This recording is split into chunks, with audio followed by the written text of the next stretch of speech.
नमस्कार प्यारे भाई और बहनों, हम हैं पूर्व जन्म की कहानियों के कथावाचक, past life regression expert, life and leadership coach Hitesh Chhabra. दोस्तों, हमारे आज के इस वीडियो के अंदर एक महिला हैं, उनकी पूर्व जन्म की कहानी आप सभी के सामने हम प्रस्तुत करने जा रहे हैं। दोस्तों, इन बहन का कहना ऐसा है कि कई वर्षों से, मतलब लगभग 39-40 ईयर्स इनकी एज हो गई है।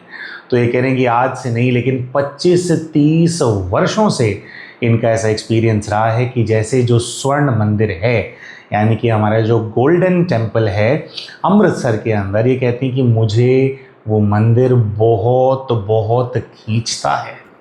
मुझे ऐसा लगता है कि जैसे स्वर्ण मंदिर मुझे बुलाता है, मुझे जैसे बहुत ज़्यादा, ये कहती हैं कि खिंचावट होती है। अब कहती हैं क्योंकि स्वर्ण मंदिर को देख करके मुझे बार बार खिंचावट होती है, तो गुरुद्वारा साहब जो है उनकी फ़ोटोज़ को ऑनलाइन देखना, खिंचावट हो रही है, बार बार याद आ रहा है, तो कह रहे व्यक्ति करता है। कह रहे फिर क्योंकि अमृतसर के अंदर है तो अमृतसर की मैं बहुत सारी फ़ोटोज़ वोटोज़ ऑनलाइन देखती हूँ, तो अमृतसर की गलियों के अंदर कह रही चलने का मन करता है, उसके मोहल्लों में घूमने का मन करता है। तो मुझे कहती हैं कि समझ में नहीं आता है कि मेरा इतना ज़्यादा खिंचावट मुझे क्यों है, क्योंकि बहन कहती है कि मैं तो भैया गुजरात की रहने वाली हूँ, मैं पंजाबी भी नहीं आती मेरे को तो बोलनी, मैं तो गुजराती बोलती हूँ। उसके ऊपर से कह रही कि मैं हिंदू फैमिली से हूँ। अब वैसे तो देखो, हिंदू सिखों के अंदर कोई फ़र्क नहीं होता है ना, लेकिन फिर भी जैसे क्या होता है, थोड़ा कल्चरल कल्चर के स्टैंड पॉइंट से अगर हम देखें तो जैसे हिंदू फैमिली के भी बच्चे जो पंजाब साइड के रहने वाले होते हैं या पंजाब की नेबरिंग स्टेट्स के जो हैं, है ना, तो उनको क्या है कि थोड़ा एक्सपोजर ज़्यादा होता है सिक्खी का, है ना। सिक्खी क्योंकि पंजाब में जन्म लिया है सिक्खी ने, है ना, तो वहाँ का थोड़ा एक्सपोजर ज़्यादा होता है, कनेक्शन ज़्यादा होता है। अब हमारे जैसे जो बच्चे होते हैं तो हम लोग क्या है कि गुरुद्वारे बहुत गए होते हैं ना, गुरुद्वारा साहब, चाहे अमृतसर का गुरुद्वारा साहब हो या फिर और गुरुद्वारे जो होते हैं, हम लोगों को ज़्यादा एक्सपोजर होता है वहाँ जाने का, दर्शन करने का, कड़ा प्रसाद खाने का, सेवा करने का, थोड़ा इस प्रकार से होता है। लेकिन अब ये बच्ची कहती है कि अब ये बच्ची देखो कितनी दूर है वहाँ से, गुजरात। खैर दिल से बहुत पास है, लेकिन वही फिज़िकली अगर हम देखें तो गुजरात बहुत दूर है, थोड़ा कल्चर का एक्सपोजर उतना नहीं है वहाँ पे। लेकिन इस बच्ची का मन बहुत ज़्यादा खिंचता है कि जैसे पहुँचना है, ऐसा मन में बार बार आता है कि स्वर्ण मंदिर। तो बच्ची से कहा गया कि भाई अगर इतना आता है तो भाई जा करके होया, उसमें क्या है। तो कहने की पता नहीं क्या है कि हिम्मत सी इकट्ठी नहीं हो पाती। 40 वर्ष की हो गई हैं ये प्यारी बहन, 30 साल हो गए हैं कि गुरुद्वारा साहब बुला रहे हैं, लेकिन हिम्मत भी इकट्ठी नहीं हो रही है। तो क्यों हिम्मत इकट्ठी नहीं हो रही? क्योंकि इतनी बड़ी चीज़ तो है नहीं, और अब तो सारी सुख सुविधाएं हैं। क्या है कि अपना गुजरात से क्या है कि अपना फ्लाइट पकड़ो, जाओ अमृतसर पहुंच जाओ, है ना। और बच्ची का ऐसा भी है कि कोई ऐसा कोई धंधा नहीं कि इसको समस्या नहीं है, वो फ्लाइट पकड़ करके जा सकता है व्यक्ति बड़े। लेकिन कुछ घबराहट भी होती है, मन बहुत खिंचता है लेकिन कुछ रोकता है ना। तो ये इसका एक द्वंद्व चल रहा है मन के अंदर, है ना।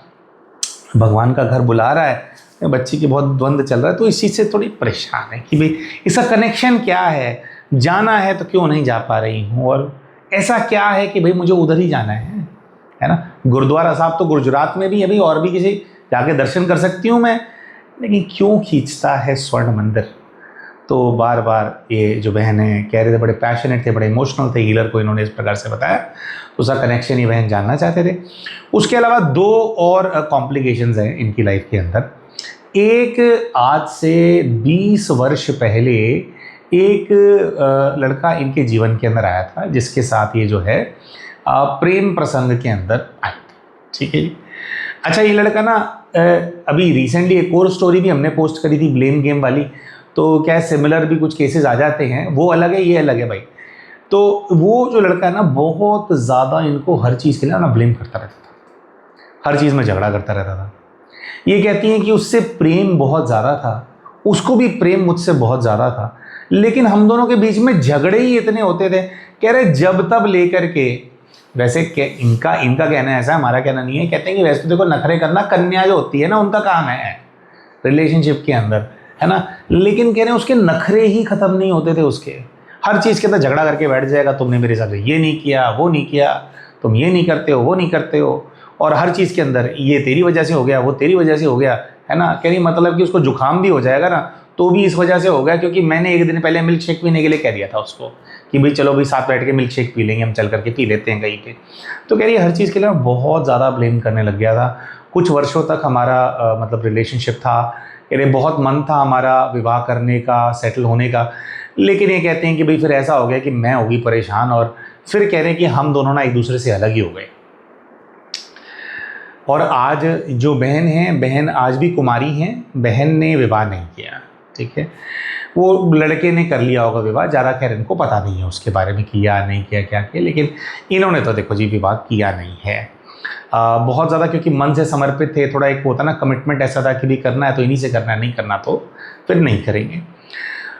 तो आज भी ये बहन कहती है कि उस लड़के के ना विचार आते हैं मेरे को, और उसके विचार आते हैं तो मैं डिस्टर्ब हो जाती हूँ। तो मैं ये जानना चाहती हूँ कि एक तो उसके साथ मेरा कनेक्शन क्या है, और क्या वो कुछ करवा रहा है क्या। कई बार क्या होता है कि हमारा कुछ लोगों से ऐसा कार्मिक अकाउंट होता है कि वो कुछ किया कराया बहुत होता है, कुछ कराते रहते हैं हमारे ऊपर, उनके अंदर का कुछ रिजॉल्व नहीं हो रहा होता तो तंग करते हैं। तो कह रही कि क्या इसने मुझ पर कुछ किया कराया है। तो बहन से पूछा गया कि भाई अगर आपको किसी कोई व्यक्ति विशेषता आपके जीवन के अंदर उसकी आपको याद आ रही है तो उसका मतलब ये थोड़ी उसने कुछ किया कराया, आप ऐसा क्यों बोल रहे हैं। तो जो बहन है इन्होंने अपनी तीसरी जो इनकी समस्या है उसको हाईलाइट किया, और उन्होंने बताया कि तीसरी समस्या ये है कि मैं मेरी लाइफ के अंदर जो बेस लेवल है उससे ग्रो नहीं कर पा रही।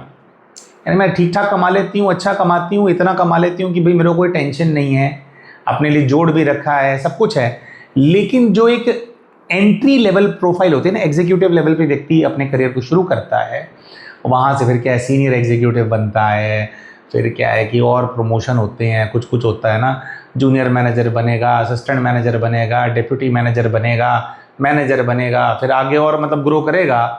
तो कह रही है मेरे को 15 वर्ष से ज़्यादा हो गया काम करते हुए, लेकिन आज भी मैं एग्जीक्यूटिव ही हूँ। मतलब जो एंट्री लेवल जिस प्रोफाइल पे मैंने शुरू किया था उसी प्रोफाइल पे मैं आज भी काम कर रही हूँ।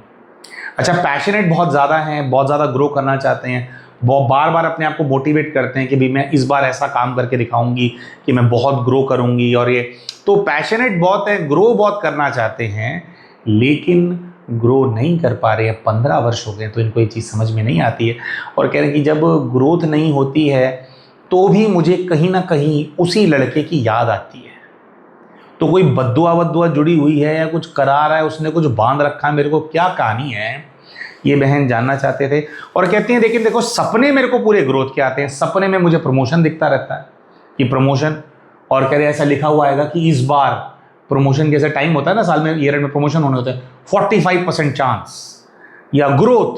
कह रहे ऐसी ऐसी चीज़ें मुझे मेरे सपने में आती है, प्रमोशन से जुड़ी हुई ऐसे ऐसे शब्द आते हैं, ग्रोथ है, 45% चांस है, इस बार होगा, ये सब आता है। तो कह रहे हैं कि क्या ब्रह्मांड मुझे कोई इशारा देना चाह रहा है क्या, क्यों मेरे को ये सब कुछ ऐसे सपने में दिखाई देता है, ग्रोथ क्या होने वाली है, क्या है क्या नहीं है। तो इन सभी चीज़ों को लेकर के जो बहन है इन्होंने अपना पास्ट लाइफ रिग्रेशन कराया, और अपने पास्ट लाइफ रिग्रेशन के माध्यम से इन चारों मुख्य जो इनके ये प्रश्न थे, इन चारों के जो उत्तर हैं ये बहन प्राप्त कर पाए थे। तो प्यारे दोस्तों, इन बहन के पूर्व के जीवन के क्या दृश्य इमर्ज हुए, क्या उत्तर इनको प्राप्त हुए, इसके बारे में आप सभी को अभी हम बताएंगे। लेकिन उससे पहले हम शाउट आउट देना चाहते हैं हमारे चैनल के उन व्यूअर्स को जिन्होंने अभी रिसेंटली हमारे चैनल को एज अ मेंबर ज्वाइन किया है। दोस्तों, यूट्यूब के ऊपर इनके यूज़र आईडीज़ हैं रूबी मारक, अमृता राय, लक्ष्मी एडवोकेट रेणु सक्सेना, K0D001, सीमा यादव, उमा ध्यानी और विनीता अयारे। दोस्तों, ये वो भाई बहन हैं जिन्होंने अभी रिसेंटली हमारे चैनल की मेंबरशिप के लिए ऑप्ट किया है। हम सभी भाई बहनों को बताना चाहते हैं कि हमारे चैनल पे 2 प्रकार की मेंबरशिप्स अवेलेबल होती हैं। एक है हीलिंग सर्कल। हीलिंग सर्कल की मेंबरशिप के अंदर जो भी भाई या बहन ज्वाइन करते हैं उनको हर महीने एक ग्रुप के अंदर पास्ट लाइफ रिग्रेशन का सेशन अटेंड करने को मिलता है, अनुभव करने को मिलता है। दोस्तों ये वाला जो सेशन होता है ये अमूमन तौर पे हर महीने के फर्स्ट वीक में कभी भी कंडक्ट कराया जाता है। दोस्तों जब भी कोई सेशन को कंडक्ट कराया जाता है तो जो उसकी लाइव रिकॉर्डिंग होती है उसको 24 आवर्स के लिए हमारे चैनल पे लाइव छोड़ा जाता है। तो यानी कि अगर चैनल का कोई मेंबर है जो कि अपना सेशन मिस कर देते हैं, मतलब निर्धारित समय पर नहीं कर पाते, तो उनके पास 24 घंटे होते हैं सेशन को अटेंड करने के लिए। 1.5-2 घंटे का सेशन होता है ना, तो वो अटेंड कर पाते हैं।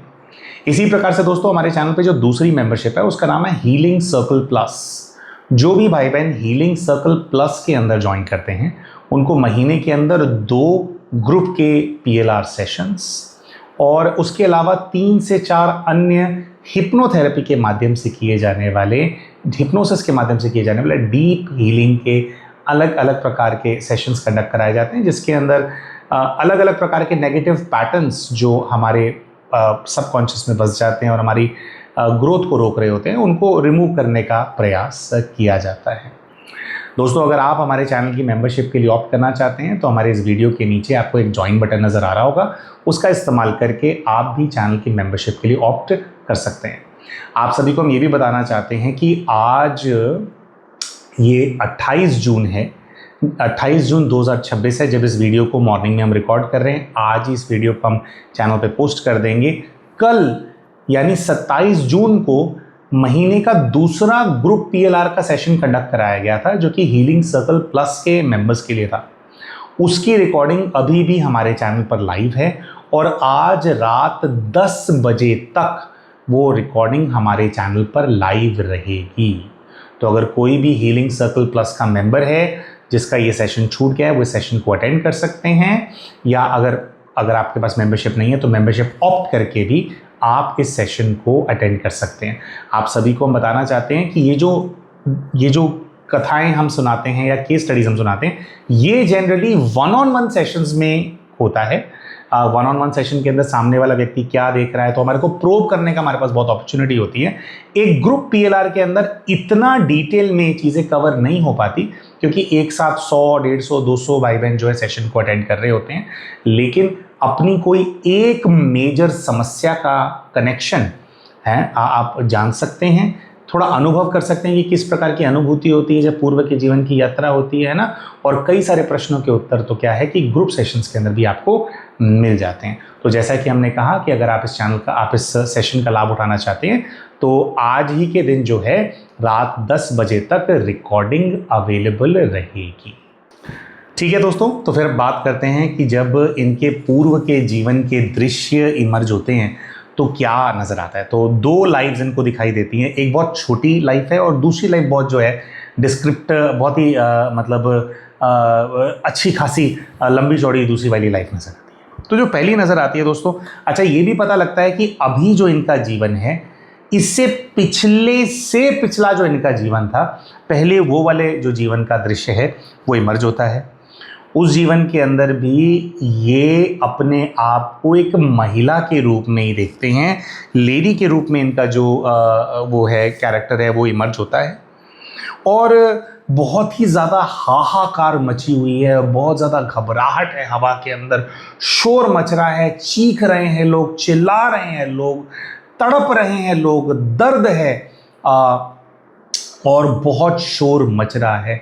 और शोर के बीच में सुनाई दे रही हैं लगातार चलती हुई गोलियां, राउंड्स फायर हो रहे हैं और जो लोगों के शरीर है वो कट रहे हैं।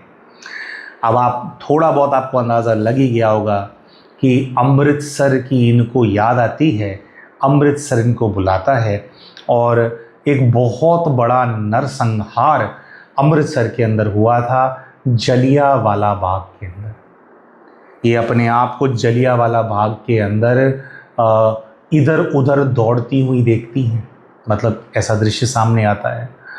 लोग सामने अभी कोई व्यक्ति आया और एक अचानक से जैसे हवा के अंदर रोशनी सी नज़र आती है और उस व्यक्ति के शरीर के आर पार गोलियां चल रही हैं, मतलब है ना, तो एकदम से वहाँ पर जो लोग हैं, जो जीवित हैं, वो शव के अंदर परिवर्तित होकर के गिरते हुए नजर आ रहे हैं। और कई ऐसे लोग हैं जो गिरे हुए हैं और किसी का हाथ कट गया है, किसी का पैर कट गया है, किसी का चेहरा देख नहीं है तो जैसे आँख की गोली आर पार हो गई है। ऐसे भयानक दृश्य इनको दिख रहे हैं और उन भयानक दृश्यों के अंदर ये हाइपर वेंटिलेटिंग वाला जैसे सीन होता है ना कि बहुत तेज़ी से व्यक्ति सांस लेता है और वो सोच रही हैं कि भाई अब मैं क्या करूं। तो दोस्तों जलियांवाला बाग के अंदर एक बहुत ही ये हुआ था कि बहुत सारे जो वहाँ पर लोग थे अपने प्राणों को बचाने के लिए वहाँ पर एक कुआं था, उस कुएं के अंदर कूद गए थे। अब अपेरेंटली ऐसा होता है कि ये कुएं के बहुत पास खड़ी थी जिस समय ये गोलियां चलनी शुरू हुई, लोग मर के गिरने शुरू हुए। तो कुएं के अंदर कूदने वाले जो शुरू में जिन लोगों ने कूदा था उनमें से ये एक थी।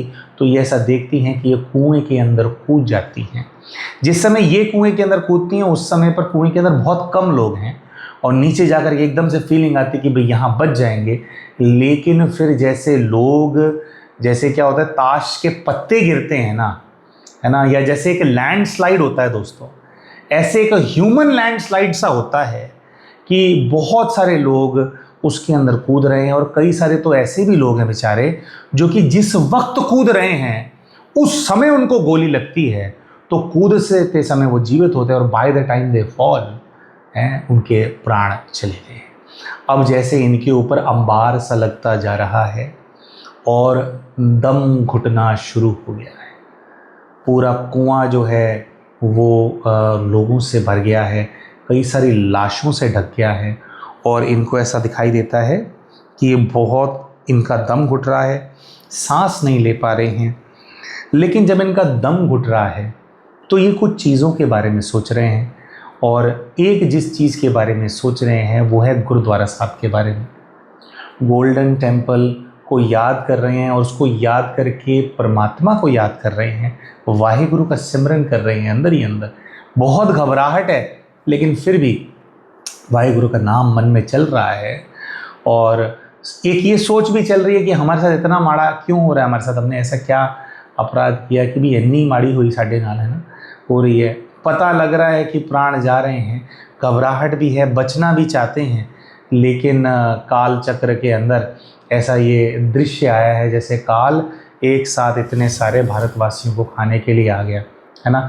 गेट पर राक्षस खड़ा है तोप लगा करके, जनरल डायर गोलियां चला रहा है। दोस्तों ऐसा कहा जाता है कि वहाँ पर 10,000 से ज़्यादा राउंड्स अब फायर किए गए थे और जनरल डायर ने अपनी स्टेटमेंट में ये भी कहा था कि I only stopped firing because we ran out of bullets, है ना। शायद उसको कोई अवार्ड भी मिला था, माइकल ओडवायर को भी मिला था इंग्लैंड के अंदर ये करने के लिए कि उन्होंने अपने दुश्मनों का खात्मा कर दिया, है ना, निहत्थे लोगों पे गोलियां चला करके।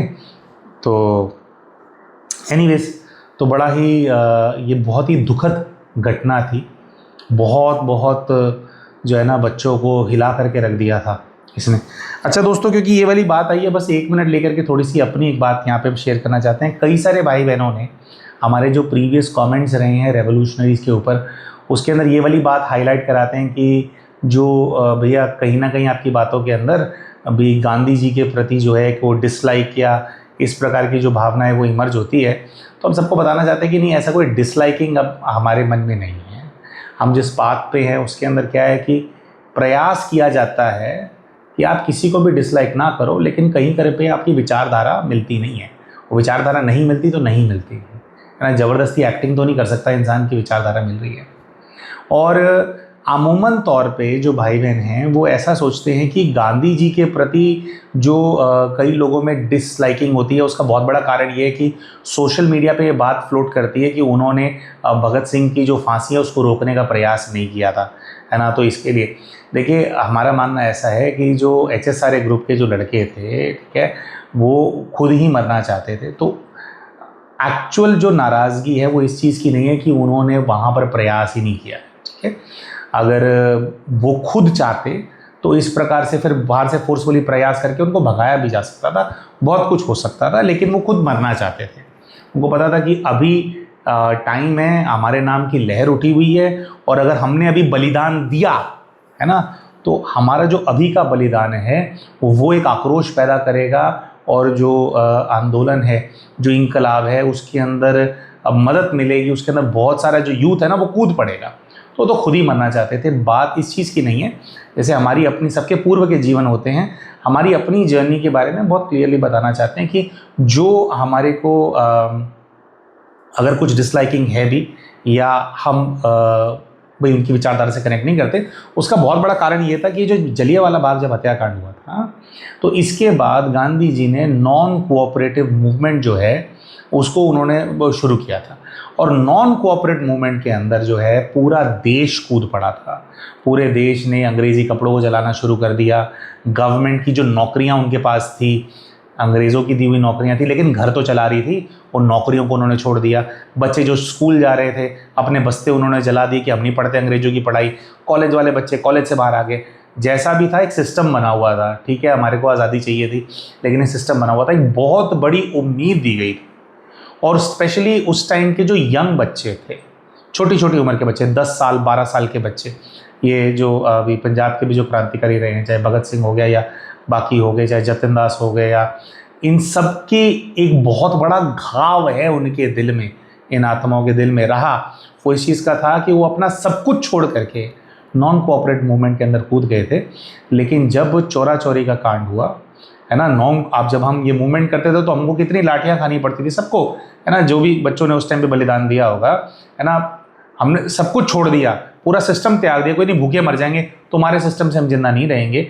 लेकिन चौरी चौरा का कांड होते ही जो गांधी जी हैं उन्होंने पूरा आंदोलन वापस ले लिया, और ये आंदोलन वापस लेने की वजह से सारा देश सड़क पे आ गया था। पहले इतने भिखारी नहीं थे, है ना, उनके सामने भीख नहीं मांगनी पड़ती थी, सिस्टम का पार्ट थे फिर भी। लेकिन उसके बाद जो है दोबारा से, क्योंकि अब अंग्रेज शाही चलती रहेगी, तो दोबारा से उनके तरले करने पड़ेंगे। कॉलेजों में एडमिशन चाहिए, स्कूल में एडमिशन चाहिए, अब वो नहीं दे रहे, वो नखरे कर रहे हैं कि तुमने छोड़ दिया था, है ना। और चलो सरमाएदार लोग तो फिर उनके लिए सारी व्यवस्थाएं हैं, लेकिन गरीब घर का बच्चा कहाँ जाएगा। तो पूरा देश सड़क पे आ गया था इस उम्मीद से कि आज़ादी मिलेगी। लेकिन उनकी आज़ादी का सपना जो है ना 25 सालों के लिए डिरेल हो गया। तो ये घाव बहुत बड़ा था। तो हमारे को ऐसा लगता है कि उस चीज़ की कुछ नाराज़गी, तो जैसे हम ऐसा लगता है कि हमारी सोल कैरी कर रही है, लेकिन तो ऐसा क्योंकि क्या है कि उम्मीद बहुत बड़ी दे दी गई थी ना, बहुत बड़ी उम्मीद दे दी गई थी। और जब इतने बड़े लेवल पे चीज़ें हो रही होती है ना, तो कहीं ना कहीं पे कुछ ना कुछ इंसिडेंसेस होते हैं। और एक बहुत उस टाइम की दुख भरी बात है कि इंसिडेंसेस और भी बहुत तरह के होते थे, जिसके अंदर हमारे जो देशवासी हैं उनको चोटें लगती थी, हमारे लोग मरते थे। तो उसके लिए कुछ नहीं किया जाता था ना, उसके लिए कई, चलो हम नाम नहीं लेना चाहते, धर्म के उसके अंदर भी बांट करके बहुत कुछ कराया जाता था, लेकिन उसके अंदर चुप रहते थे। और यहाँ अगर मतलब कहीं पर अगर ऐसा हो गया कि जुलूस ने प्रतिकार कर दिया, तो एक बारी के अंदर ही जो है पूरे एक जगह पर एक इंसिडेंस हुआ, पूरे देश की आज़ादी के सामने 22 जानें कुछ होती नहीं है। अगर 22 पुलिस वाले उसकी जानें चली गई थी, उसके अंदर अंग्रेज़ों की जानें चली गई थी, तो पूरे देश की आज़ादी के सामने बहुत छोटा था, लेकिन वो वापस ले लिया गया। तो हम ऐसा समझते हैं कि इनके प्रति जो विचारधारा मैच नहीं करती तो भाई नहीं करती, ठीक है। तो जो है उसका घाव, उसका दर्द लेकर के घूम रहे हैं, और जिसको वो घाव लगा है ना, वो घाव वही आत्मा जानती है। हाँ, तो सड़क पे आ गए थे, उस चीज़ का थोड़ा वो है। बाकी ठीक है, उनका अपना कंट्रीब्यूशन है, बहुत बड़ा कंट्रीब्यूशन है। ऐसे ही तो किसी का जो चेहरा है वो देश के नोट पे नहीं छप जाता, बहुत कुछ किया उन्होंने देश के लिए, ठीक है।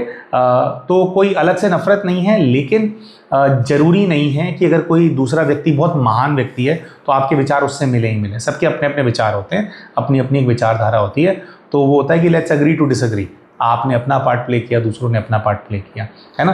तो ज़बरदस्ती किसी को लाइक कर नहीं सकते आप। एनीवेज, तो क्या है कि अभी थोड़ा सा आक्रोश जाग रहा है हमारा। वो जलियांवाला बाग जो है ना, वो दिमाग में अभी घूम रहा है जब हम इसको रीड कर रहे हैं। तो ये जो प्यारी बहन है दोस्तों, जलियांवाला बाग के अंदर जो हत्याकांड हुआ, उसके अंदर दम घुट करके मरे। सांसें धीरे धीरे बंद हुई, लेकिन जब वो सांसें बंद हो रही थी तो वाहेगुरु जी का सिमरन मन में था, और ध्यान स्वर्ण मंदिर की तरफ था, गोल्डन टेम्पल की तरफ था। तो उससे जो कनेक्शन इनका बना है ना, कि जब सब कुछ जा रहा है, जब दुख है, तो बहुत ज़्यादा जब ध्यान मतलब लोगों में ना होकर के, क्योंकि गुरुद्वारा साहब में था, तो वो एनर्जी इनकी जो है बार बार इमर्ज होती रहती है और गुरुद्वारा साहब इनको खींचते हैं। और क्योंकि इतना ज़्यादा खींचते हैं इनको, तो इनके लिए रिकमेंडेशन यही आया था कि इनको जाना चाहिए, दर्शन करने चाहिए, वहाँ जाके सेवा करनी चाहिए, कुछ समय रहना चाहिए, रोज़ जाओ दर्शन करो, अपने जो जन्म जन्मांतर की जो प्यास है, जो बिछड़ गए हो अपने गुरु से, जा करके उस प्यास को एक बार बुझा लो। हाँ, तो ऐसा है कि चले जाना चाहिए बच्ची को। ठीक है जी। तो ये तो था जो पहला दृश्य, पहला जीवन जो है इमर्ज हुआ, छोटी सी लाइफ थी, वो इवेंट आया। उसके बाद एक दूसरी लाइफ जो है वो भी इमर्ज हुई थी, और जो दूसरी लाइफ इमर्ज हुई थी दोस्तों, वो एग्जैक्टली कब की है ये चीज़ थोड़ी ट्रेस नहीं हो पाई। ठीक है जी, लेकिन हम बताते हैं क्या है। अब ये जो दूसरी लाइफ है, इसके अंदर ऐसा जो है आता है कि एक बहुत ही पुरानी सी कोई जगह है, खंडर नुमा जगह है, जहां एक प्रेमी और प्रेमिका आत्महत्या करने के लिए आए। आत्महत्या इसलिए करने के लिए आए क्योंकि गांव के लोग उनको ढूंढ रहे हैं, गांव के लोग बहुत ज़्यादा गुस्से में हैं, और इससे पहले कि गांव के लोग इनको पकड़ लें, ये चाहते हैं कि या तो कुछ ऐसा हो जाए कि हम यहाँ से एस्केप कर जाएं, और एस्केप करने के सारे रास्ते बंद हैं, चारों तरफ चप्पे चप्पे पे लोग जो है ढूंढ रहे हैं। और जो लड़का और लड़की है वो ये डिसाइड करते हैं कि ठीक है, साथ जी नहीं सके तो क्या हुआ, हम साथ मरेंगे ज़रूर। तो जो लड़की है, लड़की अपने साथ जहर लेकर के आई है, और लड़की ने जो है खुद भी अपने हाथ में जहर की बोतल पकड़ ली है और उनको भी दे दिया है, और वो कह रही है कि इससे पहले गांव वाले यहाँ पर आ जाएं, हमारे को जहर पी लेना चाहिए। और ये भी जो है ऐसा दिखाई दे रहा है कि पूरे मोटिवेटेड हैं, और ये लोग करते हैं कि ठीक है कि जैसे ही हम वो काउंट, डर भी रहे हैं जहर से कि जैसे ही हम काउंट ख़त्म करेंगे, 3 2 1 करेंगे, वैसे ही दोनों पी लेंगे। और होता भी कुछ ऐसा ही है कि 3 2 1 बोलते हैं, जैसे ही बोलते हैं तो लड़की जो है, कन्या जो है, फट से वो जहर पी लेती है, जहर को अपने अंदर उतार लेती है, और लड़का भी उसको देख करके करता है। लेकिन जैसे ही जहर, कड़वा जहर उसकी जुबान को छूता है, लड़का एकदम से घबरा जाता है, और जैसे लड़की, कन्या ने जहर पिया तो अंदर उतार लिया, इसकी जुबान को जैसे ही छुआ तो ऐसे इसने बोतल को फेंका और थूकने लगा, और जा करके वहाँ पर कोई जैसे पानी की कुछ व्यवस्था होती है तो पानी से वो कुल्ला कर लेता है और सब कुछ जो है अपने मुंह से निकाल देता है। हल्के हल्के चक्कर आते हैं उसको, लेकिन जहर शरीर के अंदर नहीं जाता, बस जुबान को थोड़ा सा छूता है। और जहर इतना वैसे तीव्र होता है कि कुछ ही मिनटों के अंदर जो है, जो कन्या है उसकी हालत बहुत बुरी हो जाती है। इनको हल्के हल्के चक्कर से आ रहे हैं, मतलब लड़के को हल्के हल्के चक्कर से आ रहे हैं, और जो लड़की है वो ज़मीन पे गिर गई है, वो पूरा जैसे खून थूकने लगती है, उसका चेहरा खून से भर जाता है और वो मर जाती है। और फिर ऐसा दिखाई देता है कि जो लड़का है, जैसे ही लड़की मरती है, लड़का बहुत ज़्यादा घबरा जाता है, और लड़का लड़की के शव को वहीं छोड़ करके भाग जाता है। अब ऐसा दिखाई देता है कि जो लड़का चक्कर है, इधर उधर गिर रहा है, वहाँ से भाग रहा है, तो कन्या जो है, कन्या का जो भौतिक शरीर है वो तो ज़मीन पे गिर गया, वो तो डेड हो गई, लेकिन उसके शरीर में से एक सूक्ष्म शरीर निकला है, लाइट की बॉडी, वो वाली आत्मा वाला, वो वाला जो शरीर, प्रकाश का शरीर, और वो उस लड़के की घबराहट को देख करके, उसकी हरकतों को देख करके बहुत ज़्यादा निराश है, बहुत ज़्यादा दुखी हो रही है। और वो सूक्ष्म शरीर में अब वो आत्मा सोच रही है कि अगर दोनों ने साथ में नहीं मरना था तो कोई जबरदस्ती थोड़ी थी, मुझे भी बता देता, तू अलग भाग जाता, मैं अलग भाग जाती, घर चले जाते यार। अगर मरना ही नहीं था तो मुझे जहर पीने के लिए क्यों हाँ बोला? मैं मर गई हूं और ये अपना घूम रहा है, ये भाग गया यहाँ से। तो वो जो आत्मा है वो बहुत बहुत दुखी हो रही है इस चीज़ को देख करके, और उस आत्मा के अंदर संकल्प चल रहे हैं कि भाई इसने जो है मुझे धोखा दिया। बार बार यही आ रहा है उसके मन में कि मैं कुछ और कर लेती, फ्री फंड में मुझे मरवा दिया, हमने तो सोचा था कि मरने के बाद साथ रहेंगे इस खंडर के अंदर, है ना।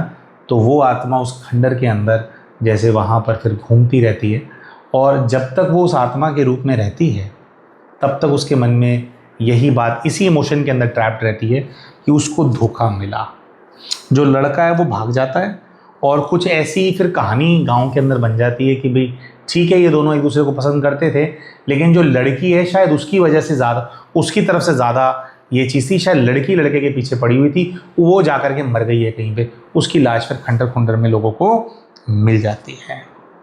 तो यहाँ पर ना ऐसे बात सामने आती है कि इस दृश्य के अंदर जो प्रेमी और प्रेमिका थे उसके अंदर धोखा दे करके भाग जाने वाला प्रेमी, देखो धोखा इस चीज़ का नहीं है कि भाई आप क्यों नहीं मरे, धोखा इस चीज़ का है कि यार दूसरे को क्यों मरवा दिया, उसको भी तो फिर आप वो करते कि भाई नहीं मरना चाहिए, चल छोड़ यार रहने देते हैं, उसको मरवा दिया, बताओ, है ना। तो जो लड़का था इस जीवन के अंदर, इनका पार्ट उस लड़के का था, है, और जो प्रेमिका थी उसकी, जिसने एक्चुअली में पॉइजन खा लिया था और जो मर गई थी, उसको इन्होंने, या वो उस लड़के के रूप में नज़र आई जो लड़का इनके जीवन में इनके साथ रिलेशनशिप के अंदर आया था।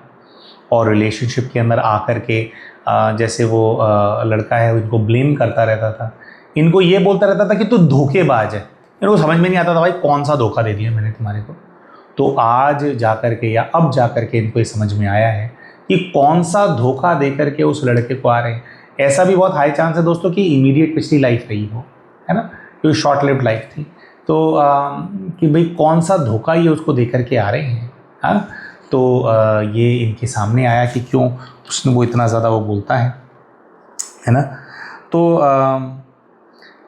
तो ये जीवन जो है वो सामने आता है कि क्या उसका कार्मिक अकाउंट है। फिर जैसे कई सारे प्रश्न होते हैं वो गाइड्स के सामने रखे जाते हैं, जब दृश्य आते हैं तो फिर उस पर एक्सप्लेनेशन आता है कि क्या जो बच्ची है उसको वापस किसी रिलेशनशिप में आ जाना चाहिए क्योंकि इन्होंने विवाह नहीं किया है, तो या अलग अलोन रहना ही ओके है। तो ऐसा आता है कि देखो कि अब जो है बच्ची, क्या होता है कि एक उम्र हो जाती है ना, इंसान के संस्कार बहुत पक्के हो जाते हैं, शी इज़ 40, ठीक है, और ये अपने आप में, है ना, क्या है कि आध्यात्मिक मार्ग पे भी है, साधना के मार्ग पे भी है। तो अब वापस उस लड़के के संबंध संपर्क में आना उसकी कोई ऐसा आवश्यकता नहीं है, लेकिन ये प्रश्न इसलिए पूछा गया था कि भाई उसकी याद बहुत आती है ना, बार बार उसका चेहरा सामने आता है, तो वो क्या चक्कर है। तो ऐसा ये बात आया गाइड से कि क्योंकि उसके साथ ऐसा बुरा हुआ था ना, तो उसके मन से ना अभी भी माफ़ी नहीं मिली है आपको उस चीज़ के लिए। हालांकि आपने काफ़ी, जैसे एक टॉक्सिक रिलेशनशिप में आप लोग रहे, लड़ाई झगड़ा आप लोग करते रहे, तो काफ़ी आपने झेला है उस चीज़ को, लेकिन फिर भी उस आत्मा के मन में अभी तक जो है माफ़ी नहीं आई है, वो आज भी आपको याद करता है। तो ये भी आया कि उसने कोई ब्लैक मैजिक, कोई टोने टोट के कुछ ऐसा वो नहीं कराता है, लेकिन क्योंकि वो अपने मन से माफ़ नहीं कर पा रहा है तो वो एक दूसरे आपके बारे में सोचता है। आप भी प्रेमी प्रेमिका रहते हो, आपका भी विचार जाता है, तो आप लोग जो है एक दूसरे को खींच रहे हो। आंसर यह है कि आपको जो है एक दूसरे को खींचना बंद करना है, क्योंकि आपकी जो प्रोफेशनल ग्रोथ नहीं हो रही है उसका कारण भी यही है। उसका भी एक्सप्लेनेशन दिया और कैसे ये चीज़ रिजॉल्व होगी। अब देखो आपको समझ में आ गया है कि क्यों उसके मन में माफ़ी नहीं है और किस चीज़ के लिए वो आपको माफ़ नहीं कर पा रहा है। तो जब भी उसका विचार आए उस समय पर परमात्मा को याद करना है और परमात्मा को याद करके उसको आपको शांति की किरणें देनी है और उस टाइम पे आपको क्षमा मांगनी है। अमूमन तौर पे क्या होता है, किसी चीज़ से अगर हम परेशान चल रहे होते हैं, उसका संकल्प आता है तो हम क्या टेंशन ले लेते हैं, क्यों आ रहा है क्यों आ रहा है। तो ये नहीं करना है आपको। जब भी उसका चेहरा मन में आएगा आपको उसको गुड वाइब्रेशन देने हैं, मन ही मन में उसे क्षमा मांगनी है। उसको कहना है कि हे पुण्यात्मा, जाने अनजाने में हो गया, मैं डर गया था, तो आप मुझे उसके लिए क्षमा का दान दे दीजिए। उसको गुड वाइब्रेशन दो। तो जैसे जैसे बार बार क्षमा जाएगी, है ना, क्योंकि ऐसा कभी किया नहीं है इन्होंने उसके प्रति ना, इनको तो लगता था वही टॉक्सिक था। तो आप जैसे जैसे करेंगे वैसे वैसे वो वहाँ पर शांत होता जाएगा, आत्मिक रूप से वो क्षमा के भाव में जाता चला जाएगा। जैसे उसके मन से क्षमा आपके प्रति आती जाएगी कि ठीक है मैं क्षमा करता हूँ, वैसे वैसे जो है आप हल्के होते चले जाओगे और उसके विचार पहले कम आने लगेंगे, फिर धीरे धीरे धीरे धीरे वो विचार जो है आपके जो है डिसअपियर हो जाएंगे। फिर ये आया गाइड से कि प्रोफेशनल ग्रोथ जो नहीं हो रही है कैसे वो रोक रहा है। तो ये आया, जैसे देखिए जब डिस्कशन हुआ क्लाइंट के साथ तो क्लाइंट ने कहा कि हाँ वाकई में ये वाली बात है, ऐसा कुछ ना कुछ निकलता ज़रूर है। वो ये है कि ना जब एन मौके पे रिस्पॉन्सिबिलिटी लेने का टाइम आता है, देखिए ग्रोथ क्या होती है कि आपको एक छोटे लेवल पे, जब आप एक छोटी डेजिग्नेशन पे है, उस डेजिग्नेशन पे आपको प्रूव करना होता है कि मैं नेक्स्ट लेवल का काम करने के लिए तैयार हूं या मुझ में उतना टैलेंट है। उसके लिए क्या होता है, व्यक्ति को एक्स्ट्रा कुछ रिस्पॉन्सिबिलिटीज उठानी होती है, या जब मुसीबत का कोई टाइम आता है, अपने आप को प्रूव करने का टाइम आता है, जब कोई अड़ी होती है आपके बिजनेस में, तो वहां पर आपको स्टेप अप करके जो है रिस्पॉन्सिबिलिटी लेनी होती है। लेकिन जब भी कोई ऐसी रिस्पॉन्सिबिलिटी टेकअप करने का टाइम आता है, आप घबरा जाते हैं, ऐसा गाइडेंस आया, मौके पे डर जाते हो और मन में विचार आते हैं कि नहीं कर पाऊंगी। रिस्पॉन्सिबिलिटी लेने के दिन लगता है कि नहीं होगा, और आपके ऊपर एक भारीपन सा आ जाता है और अजीब अजीब सा लगने लगता है। करना चाहते हो, पूरे साल अपने आप को मोटिवेट करते हो कि जब कोई अपॉर्चुनिटी आएगी इस बार प्रमोट हो जाऊंगी, इस बार ये कर लूंगी, वो कर लूंगी, लेकिन जब वो अपॉर्चुनिटी आती है अपने आप को साबित करने की, तो भारी हो जाते हो और जैसे कुछ आपको पीछे खींचने लगता है। तो इसके ऊपर जो बहन है उन्होंने कहा था कि हाँ भाई, मतलब हाँ जी, जो हीलर उनको कहा था कि वाकई में ये बात है कि भाई मेरे को उस टाइम पे भारीपन और घबराहट सी होने लगती है। तो ये घबराहट क्यों नहीं होने लगती है, क्योंकि जब वो वाला इवेंट था, जब जहर खाना था, तो वो क्या है, डिसीजन लेने का मोमेंट था, रिस्पॉन्सिबिलिटी लेने का मोमेंट था। या तो जहर खा के आप भी आत्मा बन जाते उसके साथ और भटकते और रहते, है ना, या तो आप वो डिसीजन लेते। और अगर आपको जो है वो नहीं करना था, तो लड़की को भी नहीं करने देना था आपको, है ना। तो सही टाइम पे डिसीजन नहीं लिया आपने, और उस टाइम में मतलब कुछ जिम्मेवारी उठानी होती है, या तो साथ मर जाएंगे या हम नहीं होने देंगे, जैसा भी होगा हम गांव वालों को हम फेस करेंगे। तो जैसे उस टाइम पे आप जिम्मेवारी आपने नहीं उठाई और किसी की जान चली गई, तो एक रिस्पॉन्सिबिलिटी उठाने से जुड़ा हुआ एक खौफ आपके अंदर बस गया है। और वो जो लड़का है, मतलब जो प्रेमिका थी जो मर गई थी, क्योंकि उसकी आत्मा बार बार वहां से आपको एनर्जी के बॉल्स भेज रही है कि तूने धोखा दिया और तूने रिस्पॉन्सिबिलिटी नहीं उठाई है, सूक्ष्म रूप से वो इस एनर्जी के बॉल्स आप तक फेंक रही है वो आत्मा। इसकी वजह से बार बार आपके अंदर कमजोरी आती जा रही है, कमजोरी बढ़ गई है कि रिस्पॉन्सिबिलिटी लेने के टाइम पे आप घबरा जाते हो। तो आपका इसके अंदर भी ये जो लूप है, इससे निकलने के लिए जो क्षमा योग उनके प्रतीक आप कर रहे हो, वो भी आपको बेनिफिट देगा। दूसरा, जब भी हम किसी भी प्रकार की कैद में फंस गए होते हैं, ये एक प्रकार की मानसिक कैद है कि मैं एक ही पोजीशन के अंदर फंस गई हूं, एक ही रूप में कैद सी हो गई हूं, ग्रो नहीं हो रहा, चीजें मूव नहीं कर रही हैं। तो ऐसे केस के अंदर दोस्तों केदारनाथ जी का ध्यान किया जाता है। बाबा परमात्मा शिव जो है केदारनाथ के रूप में हमें हमारी सारी जो कैद है उससे मुक्त कराते हैं बाबा, हमारे को बंधन मुक्त कराते हैं, खुल के हम जीने लग जाते हैं। क्योंकि बाबा केदारनाथ जो है उनका ध्यान करने से बहुत ऊंची अवस्था में हम पहुंचते हैं, वहाँ हम पहुंच जाते हैं, परम धाम पहुंच जाते हैं उनका ध्यान करने से, जहाँ कोई बंधन होते ही नहीं है। तो सारे बंधन रिजॉल्व होने लग जाते हैं, कार्मिक अकाउंट रिजॉल्व होने लग जाते हैं। तो केदारनाथ के रूप में बाबा को याद करना है, इस चीज़ का भी जो है इनके लिए गाइडेंस आया। और इनके जो फियर ने बहन के बहुत सारे चक्रास को ब्लॉक किया हुआ है। तो एक गाइडेंस ये भी आया कि जो बच्ची है इनको चक्रा हीलिंग करना है। और जैसे क्योंकि कहीं ना कहीं हमसे वो आत्मा जुड़ी हुई है, हमें देख करके हीलिंग कराई, सेशन कराया, कुछ हम लोगों का भी आपस में कनेक्शन होता है। तो हमारे ही चैनल पे दोस्तों चक्रा हीलिंग की प्लेलिस्ट अवेलेबल है, वो करने का रेकमेंडेशन भी इनके लिए आया। तो उसमें क्या करना होता है दोस्तों, जब भी आप रात को सोने जाते हैं ना, तो उसमें क्या 7 की जगह 6 वीडियोस हमने डाल रखे हैं, 7वां बनाने का टाइम नहीं मिलता। तो आपको लेट करके कोई भी एक वीडियो चला लेना है कान में और उसको आपको सुनते रहना है। 1-1.25 घंटे का वीडियो है ना, वो सुनना है और सुनते सुनते सुनते सुनते आपको सो जाना है। अगर आप आधे में भी सो जाओगे और वो आवाज़ चलती रहेगी तो हीलिंग होती रहेगी, चक्रा क्लेंजिंग होती रहेगी। तो जैसे मूव नहीं कर रहा चीज़ें लाइफ के अंदर, तो कहीं ना कहीं इनके चक्रास भी मूव ठीक से नहीं कर रहे हैं, बहुत ज़्यादा ब्लॉकेज है। तो वो ब्लॉकेज रिमूव करने के लिए चक्रा हीलिंग, अगर आप में से भी कोई वो चक्रा हीलिंग, वो तो निःशुल्क सेशंस हैं, उसका लाभ उठाना चाहता है तो उसका लिंक हम जो वीडियो है इसके पिन कमेंट में डाल देंगे, तो वहाँ से आप भी अगर चाहें तो लाभ उठा लें। कैसे करना है, रात को लेट करके सोने से पहले, और उसके बाद उठ करके कुछ और देखना नहीं है, वो सुनते सुनते सो जाओगा, ठीक है जी। तो एक दिन एक वीडियो कर लिया, दूसरे दिन दूसरा कर लिया, करते रहो। कुछ लोग पूछते हैं कब तक करना है, जब तक आपको लग रहा है इंप्रूवमेंट हो रहा है करते रहो, है ना। ऐसे बिल्कुल लास्ट में ये आया था बच्ची के लिए कि सपने में प्रमोशन क्यों दिखाई देता है, ग्रोथ शब्द लिखा हुआ 40% चांस, 45% चांस इसलिए दिखाई देता है क्योंकि ये जो बच्ची है इसको मैनिफेस्टेशन टेक्निक्स आती हैं, मैनिफेस्टेशन टेक्निक्स इसने सीखी हैं।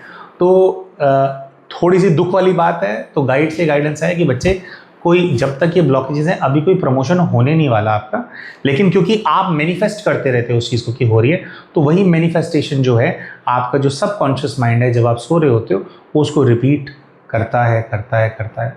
तो क्या कभी बच्चे का प्रमोशन होगा ही नहीं? ऐसा भी नहीं है। गाइडेंस ये आया कि जो ब्लॉकेजेस हैं वो जैसे जैसे रिमूव होंगे, 3 चीज़ें बताएगी, दोबारा बोल देते हैं। चक्रा हीलिंग करना रात को लेट करके, बाबा को केदारनाथ के रूप में याद करना सीखना, और बच्चा का जब भी संकल्प आता है तो क्षमा योग करना। ये 3 चीज़ें आपको करनी है। तो चक्रा हीलिंग की प्लेलिस्ट भी इस वीडियो में हम डाल देंगे, अगर कोई और भाई बहन करना चाहता हो, किसी को और कोई ब्लॉकेज है अपनी लाइफ में, ट्रैप्ड फील करते हैं, केदारनाथ जी की कैसे साधना की जाती है आप ये सीखना चाहते हैं, तो उसके लिए भी जो ज्योतिर्लिंगों के ऊपर बेस्ड फ्री मेडिटेशन कोर्स है उसके ग्रुप का लिंक भी इस वीडियो के पिंड कमेंट के अंदर हम डाल लेंगे, आप ग्रुप ज्वाइन कर लेना।